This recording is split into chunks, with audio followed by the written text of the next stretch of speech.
અંજાર બગીચા સર્કલથી bus stop તરફ જતા મુખ્ય માર્ગની હાલત લાંબા સમયથી ખરાબ છે।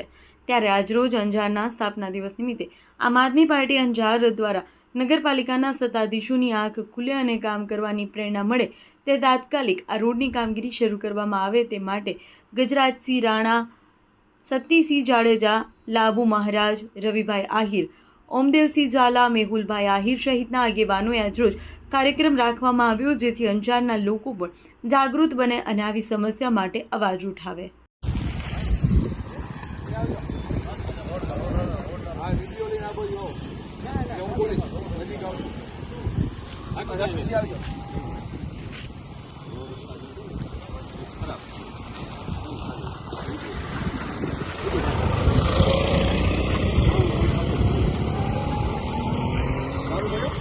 ચાલુ છે।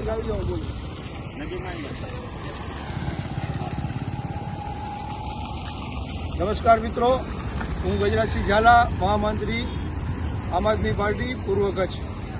આજરોજ આપણે આવ્યા છીએ અંજારના બગીચા સર્કલથી બસ સ્ટેશન જતા રોડ ઉપર। આપ જોઈ શકો છો આ રોડની હાલત,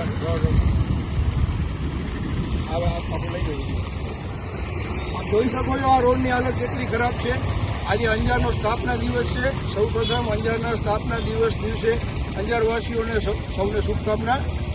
અંજાર નગરપાલિકામાં 30 વર્ષ અને ગુજરાતમાં 30 વર્ષથી ભારતીય જનતા પાર્ટીનું શાસન છે। તેમ છતાં આ તમે જુઓ અંજારની સમસ્યા 30 વર્ષથી લોકો અંજારના પીડાઈ રહ્યા છે। અંજારના લોકોને એક મજબૂત વિકલ્પ આપવા માટે આમ આદમી પાર્ટી તૈયાર છે। આપ લોકો જાગૃત બનો।